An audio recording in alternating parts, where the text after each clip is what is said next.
쇼미더머니 10에 참가한 아우릴 고트는 아버지가 돌아가신 뒤 음악에 대한 꿈을 이루기 위해 쇼미더머니에 지원하게 된 사연을 밝혔습니다.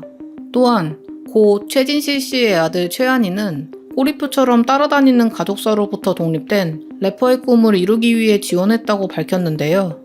그런데 아우릴 고트와 최한이의 이야기에 유독 염따가 진심 어린 조언을 하는 모습을 보였습니다. 염따는 과거 아우릴 고트와 최한이처럼 부친상의 아픔을 겪은 뒤 이를 원동력 삼아 성공할 수 있었던 자신의 이야기를 말했는데요. 염따는 아버지와 무슨 일이 있었던 걸까요? 지금으로부터 10년 전인 2011년, 염따가 아버지의 이야기를 꺼냅니다.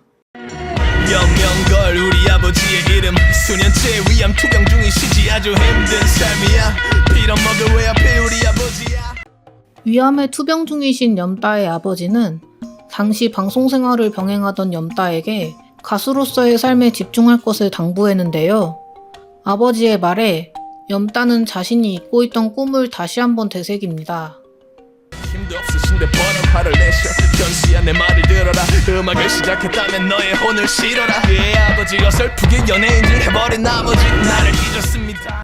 래퍼로서 인정받고 장남으로서의 역할을 하기 위해 염따는 자신이 밀고 있는 유행어이자 지금 염따를 대표하는 앨범인 살아 숨쉬어를 3장 발매하겠다는 계획을 밝힙니다.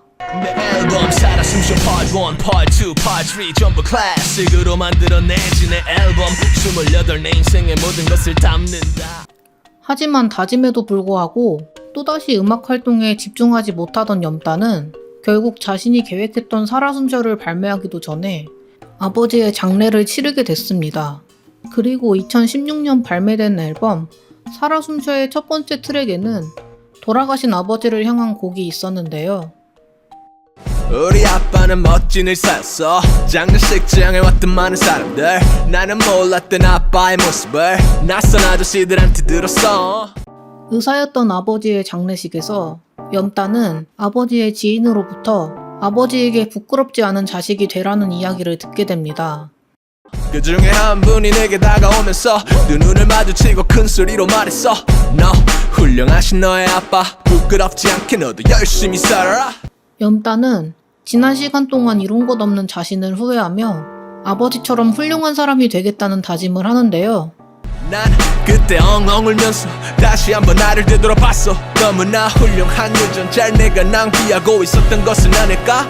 나를 기억해주는 내 음악을 좋아하는 그런 사람들이 아빠처럼 많았음 해. 난 달릴 거야 하늘까지 쭉 힘들고 슬픈 일이 너무 많아도 언젠가 자신이 죽게 되면 아버지와 만나서 당당하게 하이파이브를 하겠다고 말합니다. 올라가면 언젠가 하늘에서 그대와 손뼉을 마주쳐 짝 하이파이브 하이파이브. 그 이후 염따는 꾸준히 음악 활동을 하며 유튜브와 인스타그램을 통해 사람들에게 얼굴을 알리기 시작했는데요. 돌아가신 아버지에게 약속을 한 지 3년이 됐을 때 발매한 살아 숨쉬어 2에서는 점차 결실을 맺고 있지만 아버지처럼 훌륭한 사람이 될 때까지 더욱 높이 올라가겠다는 마음을 되새기고 있습니다. 더 높이 난 올라가야 돼. 더 높이 나도 당신처럼 더 높이. 꿈으로 향하는 과정에서 수많은 좌절을 겪었지만 그럴 때마다 아버지를 떠올리며 계속해서 나아간다고 말하는데요.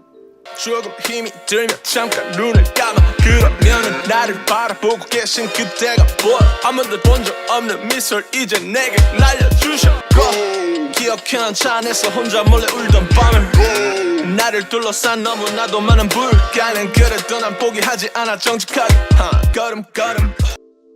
앨범 살아 숨쉬어 시리즈는 다양한 주제의 곡들이 있지만 항상 첫 트랙은 아버지를 향한 노래로 시작하고 있습니다. 염따는 김봉현의 랩게임 토크에 출연하여 앨범을 만들 때 첫 트랙을 가장 중요하게 생각한다고 밝힌 바 있는데요. 그러니까 1번이 나와야 저는 앨범을 약간 이 노래는 1번이다 라는 게 머릿속에 딱 정해지면 이제 됐다 앨범 만들어야겠다 뭐 이런 게 있는데 주로 뭐 본의 아닌지는 모르겠는데 1번은 항상 이제 아버지에게 보여주는 나를 담았던 것 같아요. 뭔가 사라스무쇼 1을 냈을 때 이제 뭐랄까 아버지가 돌아가시고 나서 좀 음악을 앨범이란 걸 만들게 되게 됐고, 그래서 그런 거를 이제 계속 좀 리마인드 하면서 가장 큰 동기부여도 되고 일을 시작하게 되는 그런 느낌을 담는 것 같아요, 뭔가.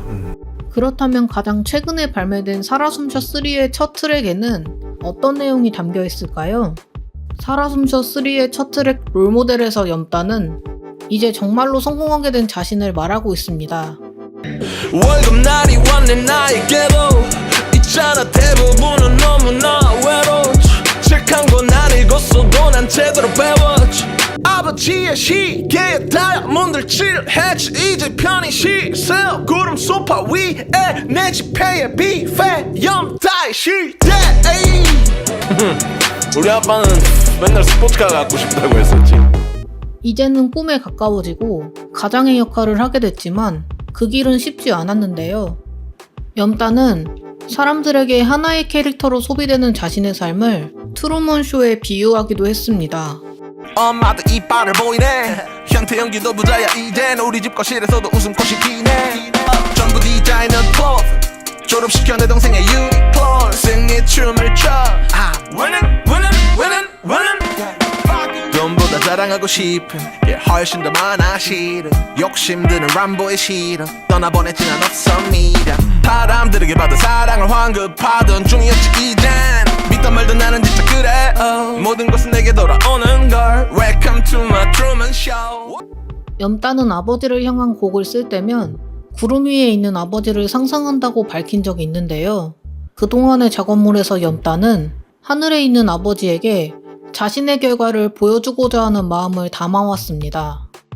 땅속에 묻기 전에 꼭 이 노래를 아주 크게 들어줄래? 들렸으면 난 좋겠네 저기 저 높은 하늘까지 나는 늘 꽉 잠겨 있었던 내 방문을 활짝 열어놓고 싶어 그대가 항상 내 눈을 뚫을 수 있게 더 높이 댓글 달아 아빠 거기에도 있나요 유튜브 구독해줘 내 잘난 척을. 이를 통해 염따가 쇼미더머니 10의 프로듀서 사이퍼에서 사람들의 기대와는 다르게 슬픈 분위기의 랩을 한 이유를 알 수 있는데요. 염따는 아버지에게 쇼미더머니의 프로듀서로 나온 자신을 보여주고 싶은 마음과 꿈을 이루기 위해 아픔을 이겨내야 했던 과거를 말하고 있습니다. 텔레비전 있을까 거기에도 젖어있던 내 베개 팔아야겠어 내 눈물을 다. 이와 같은 이야기를 알고 본다면 염따가 지금의 자리까지 오는 데에 아버지가 가장 큰 원동력이 됐다는 것을 알 수 있는데요. 때문에 염따는 쇼미더머니 10의 프로듀서를 하며 과거의 자신과 같은 상황의 참가자들에게 아픔을 감추지 말고 이를 기회로 성장하라고 조언하고 있습니다. 여러분은 어떻게 생각하시나요? 오늘의 내용은 여기까지입니다. 지금까지 시청해주셔서 감사합니다.